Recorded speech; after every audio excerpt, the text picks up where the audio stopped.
Shalom semua, ada sukacita di mana kita izinkan Tuhan selalu terutama di hidup kita. Amin. Sekarang saya mau sharing dari Mazmur 68 ayat 2. Allah bangkit, maka terseraklah musuh-musuhnya. Orang-orang yang membenci Dia melarikan diri dari hadapannya. Di sini bisa dibukakan pengertian, yang membenci Tuhan adalah musuh-musuhnya yang terserak-serak pada akhirnya. Maka manusia atau pribadi yang terserak, seolah terserak atau menjauh dari Tuhan, sama dengan berani banget jadi musuhnya Tuhan. Maka akibat jadi musuhnya Tuhan, wow, benar-benar merasa hebat di luar Tuhan. Akibatnya ya lepas dari perlindungan Tuhan, lepas dari kemurahan Tuhan, lepas dari kasih karunia Tuhan, lepas dari kesetiaan Tuhan. Karena tidak ada pribadi yang paling setia selain Bapa kita yang baik. Jadi ayo jangan memilih jadi pribadi yang menjauh dari Tuhan, yang terserak dari kasih karunia Tuhan. Karena sama aja kita melawan Tuhan. Jadi dalam hidup ini gak ada pilihan on off. Kadang off dari Tuhan, kadang on dari Tuhan. Saat kondisi enak, saat apa yang diharapkan tercapai, mendekat sama Tuhan. Tapi saat kondisi gak enak, yang diharapkan gak tercapai, menjauh dari Tuhan. Tuhan bilang di sini yang menjauh, yang terserak dari hadapannya, itu sama dengan musuh. Musuh berarti melawan, kan? Jadi ini benar-benar teguran buat kita pribadi lepas pribadi. Ayo jadi anaknya Tuhan, jangan mau jadi musuhnya Tuhan. Apapun kondisinya, enak gak enak, tercapai gak tercapai, tetaplah kita di dalam takut akan Tuhan. Jangan mau jadi musuhnya Tuhan. Amin. Terus bisa juga diartikan, ketika kita terus membangkitkan gairah kita di dalam Tuhan, dalam hidup kita, maka apapun yang menjadi musuh-musuh dalam hidup kita, dalam karakter buruk kita, Tuhan terlalu sanggup untuk lenyapkan, untuk basmi oleh kuasanya Tuhan.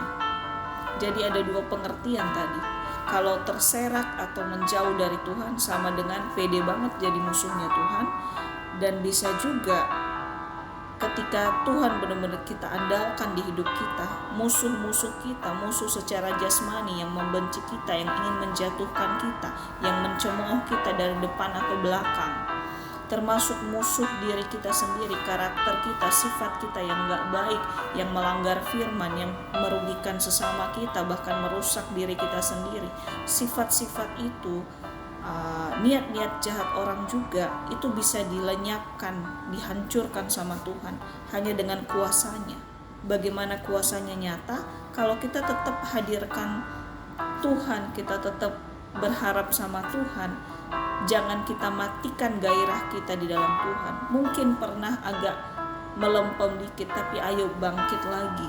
Gak ada pilihan selain tetap menyala-nyala, karena Tuhan, di dalam Tuhan, dan untuk Tuhan. Ayo kita memilih jangan jadi musuhnya Tuhan, tapi jadi anak-anaknya Tuhan. Ayo kita memilih menghajar setiap musuh baik jasmani maupun musuh karakter sifat kita dengan kuasa Tuhan di hidup dan hati kita. Amin. Ayat 4, tetapi orang-orang benar bersukacita. Mereka beria-ria di hadapan Allah, bergembira dan bersukacita. Sukacita yang sesungguhnya kita rasakan ketika kita tetap menjaga hidup kita di dalam kebenaran. Dan bukti Tuhan Raja di hidup kita adalah saat kita selalu mau hidup benar atau hidup sesuai kebenaran firman-Nya. Amin. Jadi benar-benar dibukakan 2 poin di sini. Pertama, kita nggak usah mencari berbagai hal, menghalalkan segala cara untuk bisa bahagia, untuk bisa sukacita, untuk bisa happy dalam hidup ini. Karena Tuhan bukakan sukacita kita terima, kita rasakan kalau kita hidup benar. Benar sesuai apa? Bukan sesuai pikiran atau kata orang, sesuai firman Tuhan, sesuai kebenaran kata Tuhan. Ketika kita tetap mendisiplinkan hidup kita, pikiran kita, bibir kita, tindakan kita, langkah kita sesuai kebenaran firman, maka kebahagiaan, sukacita, damai sejahtera itu bagian kita setiap detik. Kita nggak usah kita punya hobi apa, tapi hobi kita itu tidak akan membuat kita damai sejahtera selamanya. Hanya sesaat. Semua kepuasan di dunia ini itu porsinya, dosisnya hanya sesaat kasih kebahagiaan. Dan bukan kebahagiaan sebenarnya, memuaskan hawa nafsu aja. Kita manusia yang punya keinginan, punya harapan, punya hobi, nggak apa-apa dilakukan. Yang penting jangan melebihi hubungan kita di dalam Tuhan. Ini juga teguran buat saya. Kadang dalam kesibukan atau dalam kesenangan beberapa hal membuat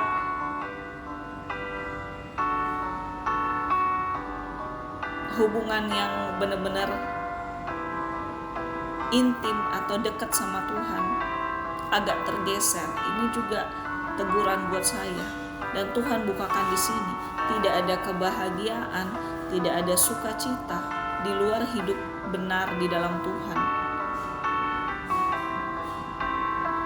Dan ketika pun kita menikmati segala sesuatu yang ingin kita nikmati, biarlah itu sebagai bonus yang Tuhan izinkan kita nikmati, bukan menjadi tujuan hidup kita untuk bisa bahagia. Itu bukan tujuan hidup kita. Bahagia, sukacita, damai sejahtera itu bonus. Tapi tujuan kita ya hidup dalam kebenaran. Maka bonus-bonus tadi itu plus kita alami. Tapi seringkali dalam hidup ini kita bekerja pagi siang malam, kita ingin memuaskan hati, memuaskan mata, memuaskan diri supaya merasa bahagia. Sering sekali seperti itu. Saya juga ditegur dalam hal itu. Dalam poin ini Tuhan balik benar-benar. Semua bonus-bonus tadi sesuai di firman-Nya, carilah dahulu kerajaan Allah dan kebenarannya, maka semuanya akan ditambahkan kepadamu. Bonus-bonus tadi, kebahagiaan, damai sejahtera, sukacita, happy, itu bonus kalau kita hidup benar di dalam Tuhan ternyata. Bukan kita mencari, mengejar kebahagiaan dengan menghalalkan semua cara. No, kita cukup lakukan satu cara, hidup benar di dalam Tuhan, untuk Tuhan. Maka semua embel-embel bahagia tadi, embel-embel sukacita tadi, embel-embel dipenuhi dalam segala hal, itu adalah bonus dari Tuhan. Amin. Lalu dari ayat 68, Mazmur 68 ayat 4 ini juga ada dikutip, mereka beria-ria di hadapan Allah, bergembira dan bersukacita. Ini bisa diartikan bukti Tuhan benar-benar ada dan kita utamakan di hidup kita. Ya kalau kita hidup dalam kebenaran firman-Nya. Jadi kita gak usah koar-koar mengatakan aku anak Tuhan, atau lebay untuk mengatakan imanku paling kuat, jam doaku paling panjang, baca firmanku paling banyak, dengar khotbah paling banyak, paling sering. Gak usah koar-koar, karena itu bukan nilainya, tapi nilai yang bernilai di hadapan Tuhan dan yang menyatakan Tuhan ada di hidup kita. Kalau kita hidup dalam kebenaran, berkata dalam kebenaran, berpikir yang benar, berbicara yang benar, bertindak yang benar, melangkah yang benar sesuai kebenaran firman, ya, bukan kebenaran apapun. Jadi 2 poin ini benar-benar dibukakan. Kalau untuk bahagia dan sukacita hanya ketika kita hidup benar terus dan terus selamanya, dan bukti Tuhan kita sembah di hidup kita. Kita utamakan Tuhan di hidup kita. Kita posisikan Tuhan sebagai Tuhan di hidup kita. Kalau tetap semua aspek dalam hidup kita itu mengeluarkan hal yang benar sesuai firman Tuhan. Ayo tetap semangat kita hidup dalam kebenaran dan semangat untuk menerima sukacita akibat dari hidup dalam kebenaran. Amin. Terus ayat 5. Bernyanyilah bagi Allah, mazmurkanlah namanya, buatlah jalan bagi Dia yang berkendaraan melintasi awan-awan. Namanya ialah Tuhan, beria-rialah di hadapannya. Jadi di sini diartikan bernyanyi dan bermazmur bagi Tuhan itu bisa berarti sungguh-sungguh memuliakan Tuhan. Dan di dalam kesungguhan memuliakan Tuhan, maka Tuhan yang membawa kita bisa melintasi awan-awan. Bisa diartikan melintasi segala kemustahilan atau hal yang terasa sangat tinggi atau tidak bisa kita lalui. Misal kemustahilan, permasalahan yang terlalu mustahil untuk kita hadapi sendiri. Bersama Tuhan kita bisa melewati itu. Tuhan membawa kita melintasi awan-awan, melintasi setiap kemustahilan, setiap sesuatu yang di luar kekuatan kita sendiri. Dan bagian kita ketika menghadapi awan-awan masalah, ya bagian kita bernyanyi, bermazmur, memuji Tuhan.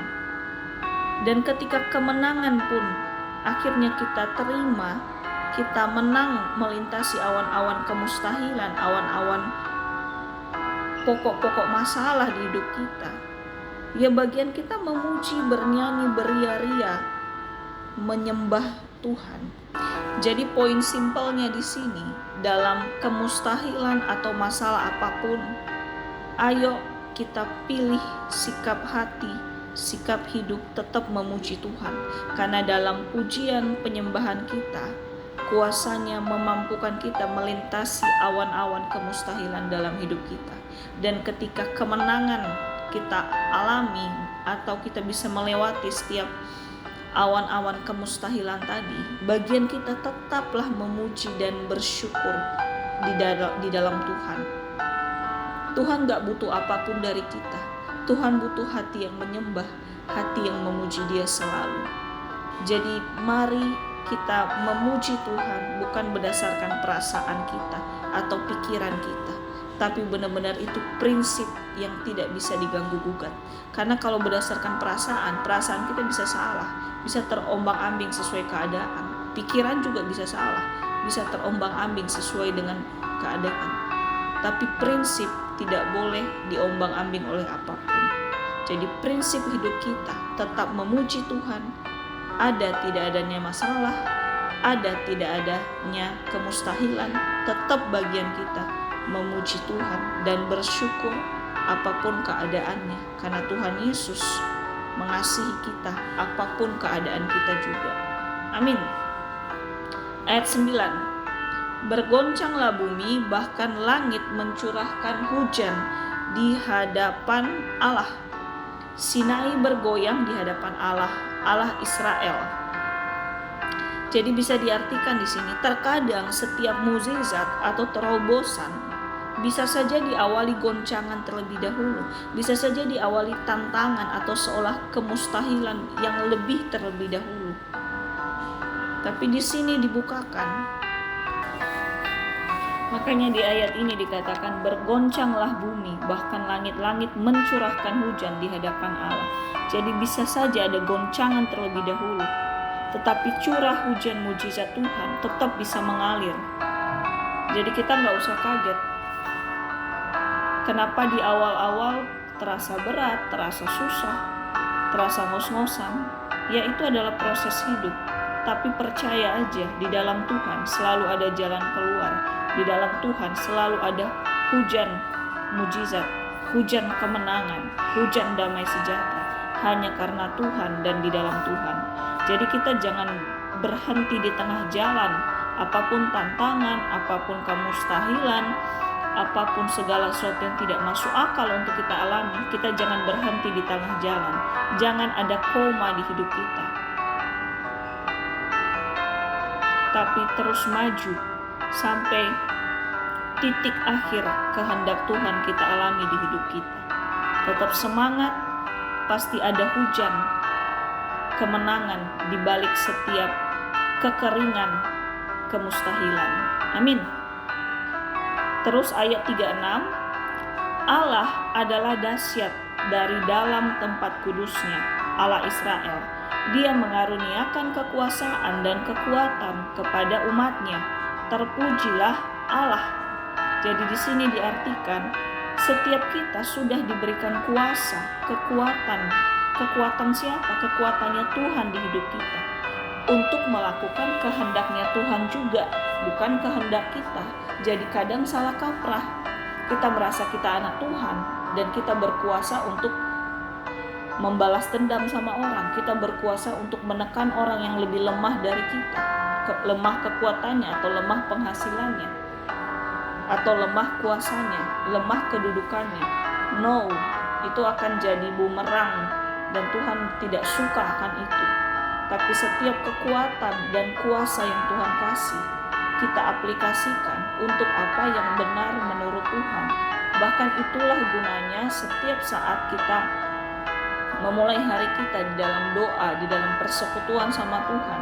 Karena sangat bisa saja Tuhan berbicara melalui hati, roh, pikiran kita untuk melakukan apa yang menyenangkan hati Tuhan. Jadi kuasa, kekuatan, kesehatan, kepintaran, apapun yang kita miliki saat ini, itu adalah miliknya Tuhan.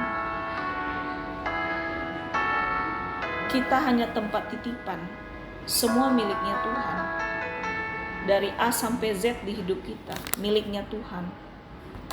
Jadi mari selama hidup kita, biarlah semua yang dititipkan Tuhan di hidup kita fungsikan untuk hal-hal benar yang menyenangkan hati Tuhan. Ketika kita punya keinginan untuk menyimpang sedikit saja dari yang benar, karena kita merasa kita yang memiliki diri kita, ayo cepat kembali di dalam prinsip kalau semua dari Tuhan dan juga untuk Tuhan. Nggak mudah kalau kita nggak di dalam Tuhan. Tapi itulah salib yang harus kita pikul setiap hari. Kita hidup karena Tuhan dan hanya untuk Tuhan. Apapun kenikmatan yang boleh kita alami, itu adalah bonus ketika kita hidup benar karena Tuhan dan untuk Tuhan. Bukan tujuan hidup kita bahagia. Bahagia adalah bonus. Tetap tujuan hidup kita, hidup benar di dalam Tuhan. Tuhan Yesus memberkati, tetap semangat, tetap kita hidup dalam kebenaran. Haleluya. Amin.